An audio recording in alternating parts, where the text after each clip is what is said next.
She looks like the woman who knits you a sweater for Christmas. She looks like the woman who slips you a $5 bill when your parents aren't looking.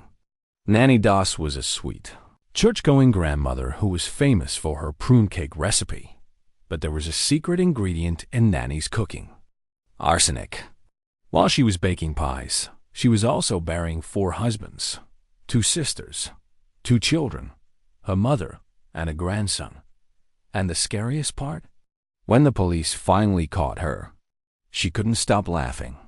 In the 1950s, Nannie Doss spent her nights reading true romance magazines and writing to men in the Lonely Hearts columns. She was looking for the perfect husband, the perfect romance. But Nannie was hard to please. If a husband drank too much, poison. If he was boring, poison. If he watched too much TV, poison. Nannie Doss treated marriage like a disposable commodity, and she treated murder like a hilarious joke. Watch this footage. This woman has just confessed to wiping out her entire family tree. Most killers would be crying. Most would be stoic. But Nannie Doss is giggling. She's flirting with the detectives. She's making jokes. To the press, she was the jolly Black Widow. To her victims, she was the last face they ever saw before the arsenic took hold.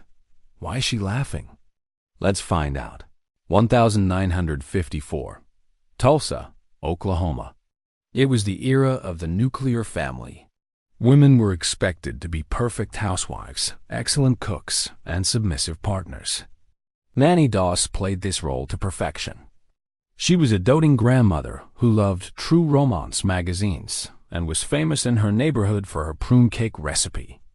But beneath the apron and the thick glasses, Nannie Doss was a prolific serial killer. Her weapon of choice wasn't a gun or a knife, it was the Sunday dinner. Welcome to Hidden Killers. Today, we are meeting the Gigglin Granny. We are going to explore the twisted mind of a woman who killed for insurance money, killed for convenience, and killed simply because she was bored. We'll look at her obsession with finding the perfect romance, her 4 unfortunate husbands, and the chilling interrogation tapes where she laughs about the agony of her victims. Grab a slice of cake. Strictly at your own risk. To understand how a sweet grandmother becomes a serial killer, we have to travel back to Blue Mountain, Alabama in 1905. Nannie Hazel was not born a monster, but she was born into misery. Her father, Jim Hazel, was a tyrannical authoritarian who viewed his children not as people, but as farm equipment. He pulled Nannie and her siblings out of school to work the fields, isolating them from the outside world. He forbade them from wearing makeup or attending social events. It was a life of grueling labor and fear. But criminologists point to a specific moment in her childhood that may have changed the wiring of her brain forever. When Nannie was just 7 years old, she was traveling on a train with her family. The train made a sudden, violent emergency stop. Nannie was thrown forward, smashing her head against a metal bar on the seat in front of her. She suffered a severe head injury. For the rest of her life, Nannie would complain of blackouts, blinding headaches, and a nebulous nervous condition. Modern neuroscience has found a disturbing link between severe frontal lobe trauma in childhood and the development of psychopathy later in life. The frontal lobe controls impulse and empathy. Did that metal bar on the train disconnect Nannie's ability to feel for others? While her siblings grew up to be functional adults despite their abuse, Nannie retreated into a fantasy world. She began stealing her mother's true romance magazines. She read stories where women were swept off their feet by dashing, wealthy men. She decided early on that she didn't just want a husband. She wanted a romance, and she developed a terrifying determination. If reality didn't match the magazine, she would edit reality permanently. Desperate to escape her father's iron fist, Nannie married the first man who looked her way. At age 16, she wed Charlie Braggs, a co-worker at the linen factory. It was an escape, not a love match. Nannie moved in with Charlie and his mother, but the true romance fantasy dissolved instantly. Charlie was what Nannie called a mama's boy, and his mother was controlling and critical.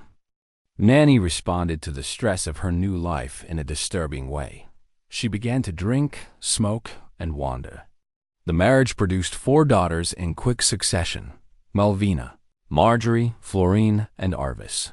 But the domestic chaos was too much for Nannie. Then, in 1927, tragedy struck the Braggs household. 2 of their middle children died suddenly and inexplicably. At the time, the local doctor attributed the deaths to food poisoning in the 1920s. Food safety standards were low, and infant mortality was high, so no one asked questions. But looking back through the lens of history, the symptoms, severe cramps, vomiting, and convulsions aligned perfectly with arsenic poisoning. Charlie Bragg suspected something sinister. He felt the darkness in the house. He famously said years later, "I came home and found my kids dead, and I grabbed the oldest one and ran." He was the only one of Nannie's husbands smart enough to flee. He divorced her in 1928 and took their surviving daughter, Malvina, with him. He escaped with his life. Nannie, however, learned a valuable lesson. Murder was easy, and doctors rarely looked for poison in a grieving mother's home. Now single and lonely, Nannie turned to her favorite pastime, the Lonely Hearts columns in the newspaper. In 1929, she struck up a correspondence with Frank Harrelson, a 23-year-old factory worker from Jacksonville, Alabama. Frank was a romantic on paper, sending her poetry and love letters. But in person, Frank was a violent alcoholic who had served time in prison. Despite the red flags, Nannie married him. The marriage lasted a surprising 16 years, but it was a battlefield. Frank drank heavily and often beat Nannie. Nannie tolerated the abuse for over a decade, perhaps because she was waiting for an insurance policy to mature, or perhaps because she simply had nowhere else to go. But in 1945, the end finally came. After a particularly brutal night where Frank came home drunk and assaulted her, Nannie decided the marriage was over. But she didn't call a lawyer. She went to the garden shed. Frank kept a secret stash of moonshine hidden in the garden corn patch. Nannie knew exactly where it was. She took a jar of rat poison, which in the 1940s contained a lethal amount of arsenic, and topped off his supply. Frank drank the tainted whiskey and died a week later of what doctors assumed was food poisoning or liver failure. Nannie collected the insurance money, bought a plot of land, and didn't shed a tear. She later giggled to police. He was a mean drunk. I just fixed his drink. Nannie didn't stay a widow for long. While traveling in Lexington, North Carolina, she responded to another Lonely Hearts ad, this time from a man named Arlie Lanning. Arlie presented himself as a solid, dependable man. They married quickly, but Nannie's bad picker struck again. Arlie was a womanizer and a heavy drinker who treated Nannie more like a servant than a wife. However, to the town of Lexington, Nannie Doss was a saint. She was the sweet, church-going woman who was always smiling. She was the neighbor who brought casseroles to funerals when Arlie suddenly became ill with stomach pains. Nannie played the role of the devoted nurse. Neighbors marveled at her dedication. "She never leaves his side," they whispered. What they didn't know was that she was slowly poisoning him with every meal. Arlie died in 1952. The town doctor assumed it was heart failure exacerbated by alcohol. But the trail of death didn't stop with Arlie. His elderly mother died mysteriously shortly after Nannie arrived to care for her. And in a final act of destruction, Arlie's house burned to the ground shortly after his funeral. The insurance check for the house went straight to Nannie. She packed her bags, put her romance novels in her suitcase, and left town before the ashes were even cold, leaving a legacy of death and a baffled community in her wake. Between husbands, Nannie often stayed with her blood relatives, but Nannie's definition of family time was lethal. This chapter of her life is perhaps the most chilling because it reveals that she didn't just kill for money. She killed for convenience. In 1953, Nannie went to stay with her sister, Dovie. Dovey was bedridden and terminally ill. Taking care of a sick relative is exhausting, and Nannie wasn't interested in hard work. Within days of Nannie's arrival, Dovey was dead. Nannie hadn't taken out a life insurance policy on her sister.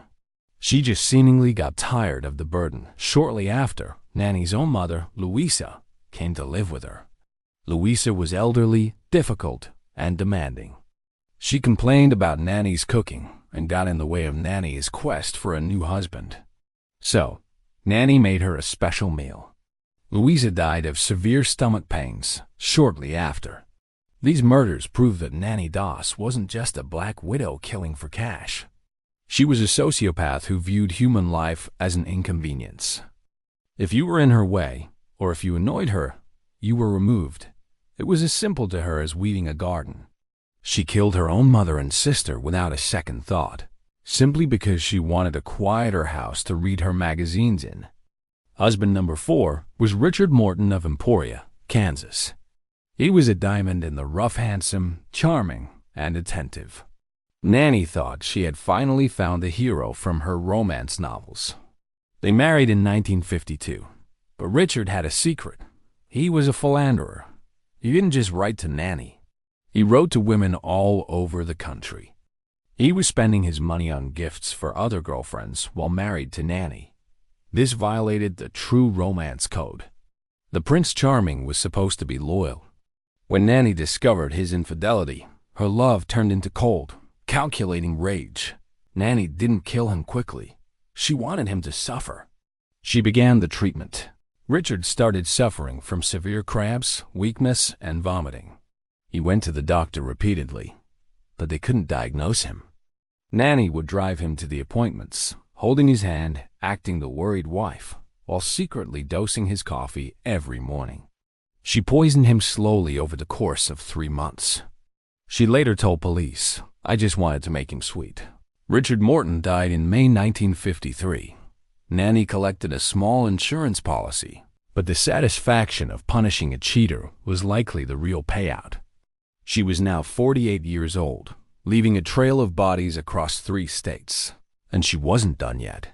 This brings us to Samuel Doss, a clean-living, church-going man from Tulsa, Oklahoma. He didn't drink. He didn't smoke. He was stable. Nannie thought she had finally found the one, the man who would give her the peaceful life she deserved. But Samuel had a fatal flaw. He was boring, and he was frugal. He monitored Nannie's spending with a hawk's eye. He wouldn't let her buy her beloved romance magazines. He wouldn't let her turn on the fan at night to save electricity. He wouldn't let her watch television. Nannie was bored, and a bored nanny was a dangerous nanny. In September 1953, Nannie baked him a prune cake, his favorite. But she laced it with arsenic. Samuel ate it and got violently ill. He spent a month in the hospital. The hospital stay actually saved his life. Being away from Nannie's cooking allowed his body to flush out the poison. He recovered. But Samuel made a fatal error. He came home. The night he returned from the hospital, he asked for a celebratory dinner. Nannie made him a pot of coffee. She put enough arsenic in it to kill a horse. Samuel was dead by morning. But this time, she had been too impatient. A man doesn't survive a month in the hospital only to die the second he walks through his front door. This was the mistake that would end her career. The doctor who treated Samuel, Dr. Schweigel, was suspicious. He had just spent a month nursing Samuel back to health. The sudden death made no sense. He ordered an autopsy, despite Nannie's protests that she just wanted to bury her husband in peace. When the medical examiner opened Samuel's stomach, he was shocked. It was literally lined with arsenic. It was the largest amount of poison the coroner had ever seen in a human body. He estimated there was enough poison in his system to kill 10 men. Police arrested Nannie immediately. At first, they thought it was a simple case of a greedy wife killing a frugal husband for insurance. But when they searched her home, the scope of the horror revealed itself. They found piles of romance magazines and dozens of boxes of commercial rat poison. When they asked her why a woman living in the city needed so much poison, she smiled sweetly and said, "It's for the rats." Police began to connect the dots. They exhumed the bodies of her previous husbands. Frank Harrelson? Arsenic. Arlie Lanning? Arsenic. Richard Morton? Arsenic. Her mother? Arsenic. The graves told the story that Nannie had kept hidden for decades. She wasn't just a killer. She was a machine. This is the part of the story that captivated the nation and earned her the nickname, the Gigglin Granny. When police interrogated Nannie, she didn't lie her up. She didn't cry. She didn't scream innocence. She flirted. She treated the interrogation like a tea party. Captain Ray Page, the lead investigator, admitted that he was disturbed by her demeanor. He said, "She tickled me to death." He didn't mean it literally, of course, but Nannie's charm was disarming. When asked about the murders, she would cover her mouth and giggle like a schoolgirl. "I didn't kill them for money," she joked to the press.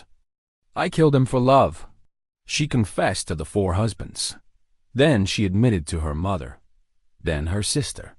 She eventually claimed responsibility for up to 11 deaths, including her grandson. Every time she confessed to a new murder, she would chuckle as if remembering a funny anecdote at a family reunion. She seemed to have absolutely no concept of the gravity of her actions. To her, the men were just characters in her story that she had written out of the script. The press dubbed her the Gigglin Granny, and she soaked up the spotlight, loving the attention more than she loved any of the men she married. Nannie Doss pled guilty to the murder of Samuel Doss. The state of Oklahoma decided not to pursue the death penalty. The prosecutors felt that a jury would have a hard time sentencing a sweet old lady to the electric chair, and there were also questions about her mental state given her childhood head injury. She was sentenced to life in prison. She never showed remorse. Not once. When a reporter asked her if she felt bad about what she had done, she just smiled and said, "My conscience is clear." Nannie died of leukemia in the Oklahoma State Penitentiary in 1965, 10 years after her conviction. She spent her final years doing exactly what she did on the outside, reading romance novels and dreaming of the perfect man. She remains one of history's most unusual serial killers because she shatters our profile of evil. We expect monsters to look like monsters. We expect them to lurk in the dark. We don't expect them to look like grandma. We don't expect them to kill us with a prune cake and a warm smile. Nannie Doss proved that sometimes the most dangerous person in the room is the one offering you a second helping of dessert. Nannie Doss teaches us a terrifying lesson about trust. We are taught to fear the stranger in the alley. We are taught to lock our doors at night, to keep the bad guys out. But Nannie proves that the most dangerous person in your life might not be a stranger. It might be the person sitting across from you at the breakfast table. It might be the sweet old lady pouring your coffee. She killed for money. She killed for boredom. And she killed for love. She turned the family dinner table into a crime scene. And she did it all with a smile that fooled everyone for 30 years. I want to hear your theory. Do you think Nannie's head injury as a child created a psychopath? Or was she just born with the devil in her, like H.H. Holmes? Let me know what you think in the comments below. If you enjoyed this recipe for disaster, please hit the like button. It helps the channel grow. And don't forget to subscribe for more dark history. Until next time, check the sugar.